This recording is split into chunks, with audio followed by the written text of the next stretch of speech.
oh, the irony of making this video when not too long ago I made a video about the 6K Pro and why I think it is the best camera you can buy in 2023. I still stand by that, but things do change.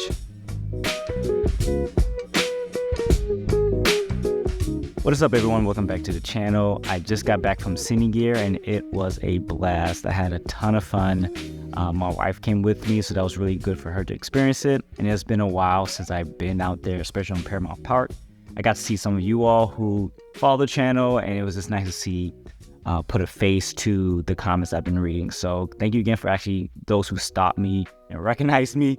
It was a little jarring at first, but I mean, I wasn't expecting it, but I was super grateful. I'm a little tired. It's been a long day with the kids, but I needed to get this video out because I'm actually going back out to LA in a week's time. So I wanted to get this out because things are moving pretty quickly. So as we all know, we were all anticipating some new camera from Blackmagic earlier this year, and there are two opportunities we all thought would happen, possibly three. Their announcement that they made earlier this year, and then NAB, and then now Cine Gear, and it's been silent.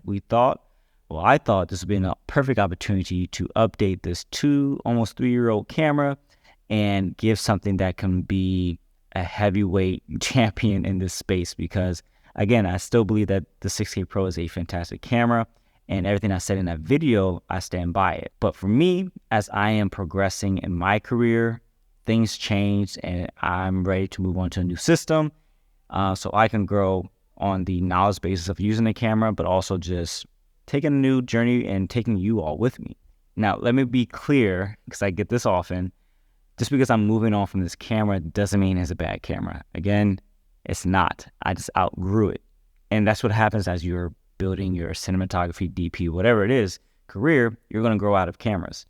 Your needs are going to change, and my needs are changing. This doesn't mean I'm going fully Fujifilm, but I've had several commercials that I've shot with this camera, and we're doing a fourth one, like I said, as I'm going back to LA, which is pretty exciting. It's great to see that this camera is getting a lot of work from YouTube content creation, but also paid work as well. I did pre-order a camera, and I'll talk about why I pre-ordered it in this video, and I'll reveal what it is too. But those who've already followed me, you probably already know what it is, and so I'm very excited for it. I'm still waiting to this day as this video is going on. I'm still waiting for it to ship, but I can't wait to get my hands on it. We're going to definitely go through all of it, learn it together, make some very dope content with it.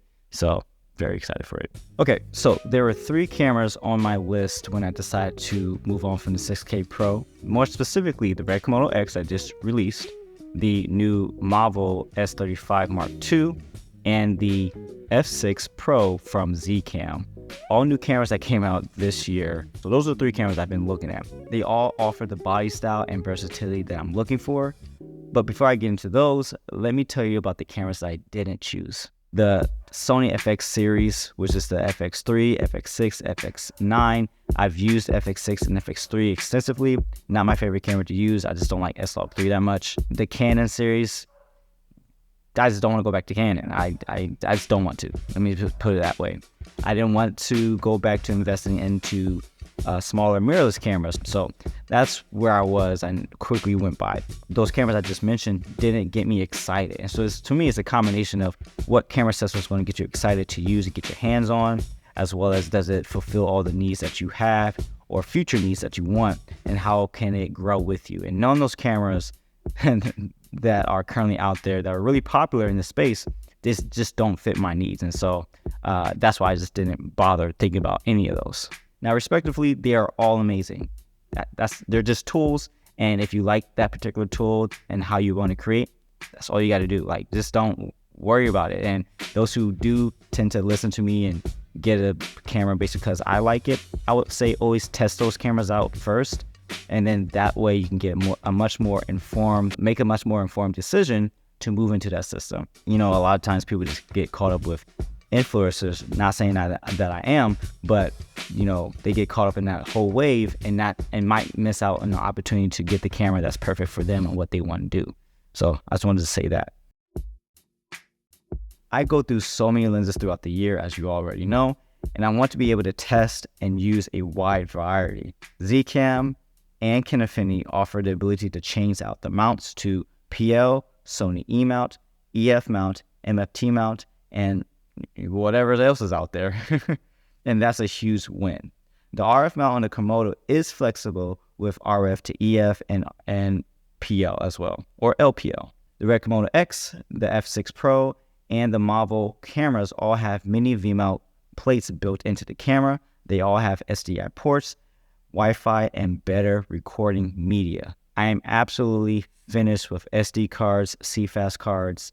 Though the Komodo has CFast Express Type B cards, I just want to have a much more robust, media system. And yes, you can make the case for the FX6 and the FX9, but they lack internal ProRes. The modularity is not fully there. They're a little more, broadcast heavy cameras, kind of. So that just rules it out. I feel like I've been just hunched over this whole time in this video. Anyway, the next thing is full frame versus Super 35. And this has been a very interesting topic that I've seen over the years on YouTube, specifically on YouTube in this platform.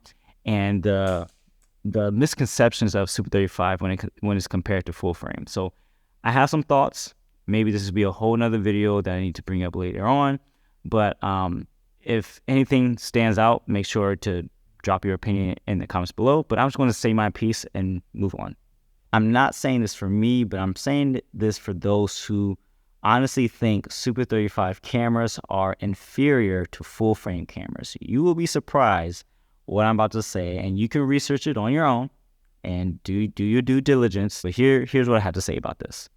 Number one, you can achieve the same shallow depth of field on Super 35 cameras like full frame cameras. The only difference is field of view. Super 35 cameras have either the same or more dynamic range than full frame cameras. Dual gain ISO and post noise reduction has leveled the playing field when it comes to low light. Except if you're shooting with Sony, that is a cheat code. If you want to get the correct field of view with Super 35, a speed booster can achieve this look. Honestly, a lot of this has to do with the sensor technology and what's being built on either systems in full frame or Super 35. I mean, look at ARRI. They built the world's most dynamic range into a Super 35 camera, and so it can outbeat any full frame camera, I think, in terms of that space. But again, it all just depends. But to think that Super 35 is inferior, you gotta rethink some things. You might want to. So one of the 3 cameras on this list is full frame, and that is the Zcam F6 Pro. Now, I own the original F6, and I really love that camera. The box style, the modularity, customization, the image, it was all fantastic. But at that time, I really felt that those things that were missing in terms of making it a little more streamlined, especially with a bigger crew, it was missing from that original one. So this new update or upgrade, it's really nicely done, and it's very much welcomed. Now, all that being said, this brings me to my first elimination of the cameras on my list, and that is the Zcam F6 Pro. Now, this is a fantastic full-frame cinema camera for its price, and this is, again, the cheapest out of the 3 that I picked.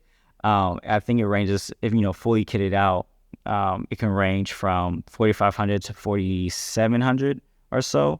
But am I really here to save money? Oh, hell no! But let me tell you some personal reasons why I'm not going back to Zcam. Their new monitor, I feel like they could have mounted to the front, just like how Kinefinity does, how ARRI does, instead of having that weird placement where the HDMI or whatever cable that they're using for the new monitor. Yeah, that's a little weird, I think. 2, there's no new sensor. I thought this would be a great opportunity for them to update this full frame sensor to be, have more sensitivity, what have you. It wasn't nothing new. They just changed the body and put the old sensor into this one. It's just personal reasons. It's no hard feelings. That's all it is. There's options out here, so I have the ability to choose and pick what I really want. So that's the beautiful thing about the landscape of cameras right now. There's so many options to choose. I do love the Zcam system and the community. They've been great, learning a lot from them, but my gut is telling me not to go that route. So sorry, Zcam community. I still support y'all. Y'all make some dope work for sure. So aside from the obvious reasons why you would pick a Red, the updated body is more production ready, which is really great to see. It's taking cues from the V-Raptor, and that's not a bad place to start, to be honest. I really like the style and functionality of the Red Raptor. And of course, they did update the sensor, which is nice to see. And most commercial and private rental houses will have this camera in stock. And that was probably one of my other concerns with the other two camera systems, that, how often could I find those two other cameras, the Mavo or the F6 Pro, in a rental scenario in case I needed two cameras to shoot, So luckily, there are a few more, so I just got to do some more research. But the Komodo will be widely used across the United States and any rental house there is. Now, jumping right into the cons. The first one being sort of a con, it's the price. Now, I'm not complaining that it's $10,000. I think that's a fantastic price for this particular camera in this segment. With the Red Komodo, you had to rig it up, quite a bit to get it production ready, as all the owners I've seen have said that. So starting at $6,000 and you end up spending 12 to 14 in some cases, depending on the accessories that you need. The Komodo X, it's pretty much ready to go, and most filmmakers will have all the other necessities for that camera for it to run. It will have the batteries, they will have the cars, they will have all the other things, and so it will probably take less money to get it going than the Komodo did. And seeing that it is $10,000 is very appealing. That I was pretty serious about going that direction. But when it comes to the $10,000 price tag, I don't have that money kind of sitting around. And that's why you always see me selling a lot of gear. When I get to a point throughout the year that, I have stuff that's kind of just collecting dust, I just freely, not freely, but like I put it up for sale because I don't need it. There's no point of having gear kind of sit here, collect dust and not being used. So I've been, trying to sell as much as I can for the things I really don't need. But at this first go around, I was probably going to do like maybe get at least $6,000 to $7,000 worth of stuff and then supplement the rest of it. But, in the back of my head was saying, just try to pay for all the camera at once and just get it over with.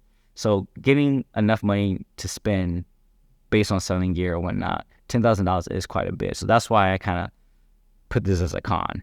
And Sunny 16 as a production company, we don't necessarily need to buy a camera just yet in-house.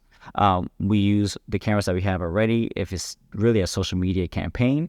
But then if it's a commercial that we're shooting, we just rent the stuff from the rental house. We don't need to bring in a camera in that case. So that's pretty much why. The second thing, I guess, is just the availability, which is kind of funny because the other camera I'm going to talk about, the availability is they just sold out from the white Stormtrooper Komodo X. And then after that, no one really knows how soon they're going to get the black version up and running and ready for sale. Surprisingly, it was fairly quick, but I just kind of ruled that out because I already missed that window and I'm going to be waiting much longer. And I don't want to wait longer than 3 months for a camera. I am willing to wait, but I don't want to wait 3 months, 3 or 6 months at least. So availability as one is I don't want to spend that money and not have the camera half the year. So that's another reason. So before I jump into telling you all what camera I've got and some of the things I like about it, I want to share with you all a company that I've been really using, and the products that they've been making have been really fantastic. So if you've been following me on Instagram mainly, you've probably seen me talk about this well enough. And this is a product that I really do stand behind because it helps anyone who buys it. Really, it's about organization.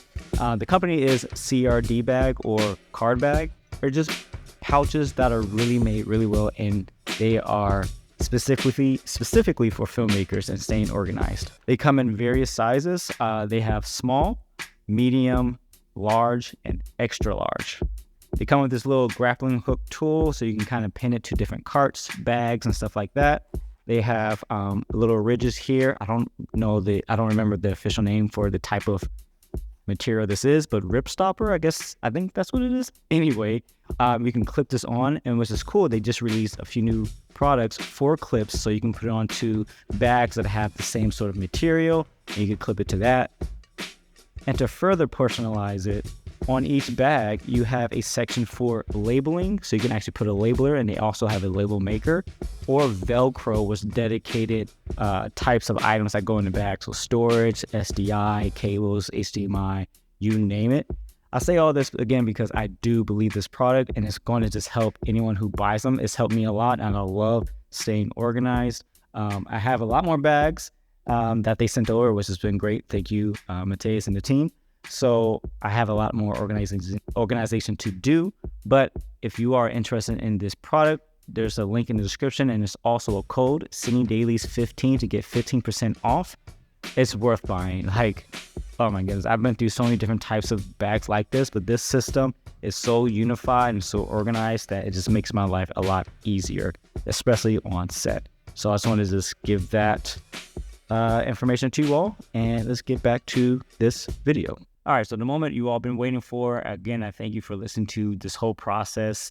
You're a real OG to get this far, but to just rip the Band-Aid off, and those who just don't know what's happening, I purchased or pre-ordered the Kinefinity Mavo Mark II S35.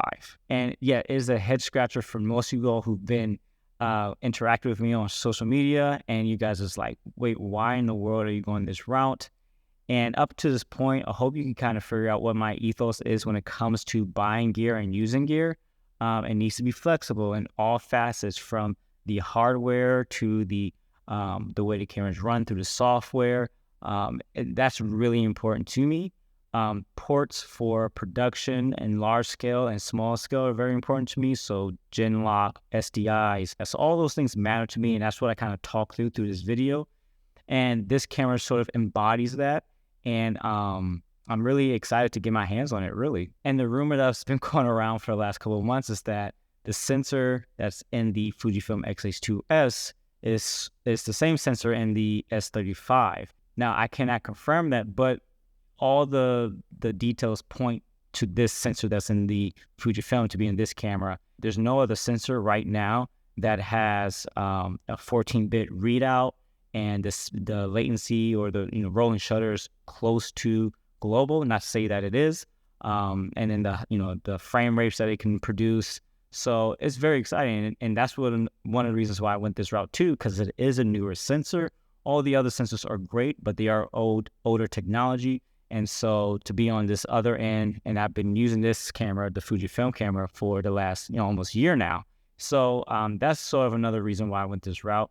That info I got from the Kinefinity page, as well as other Kinefinity users. I believe Benjamin, he was the one who mentioned that information to me. So if all that pans out, that is fantastic. And then I'm going to be extremely happy with this sensor anyway. Yeah, cool. Check out the links. I appreciate everyone's support.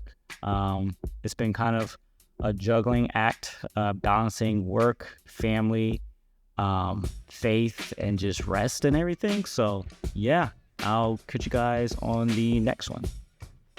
See you.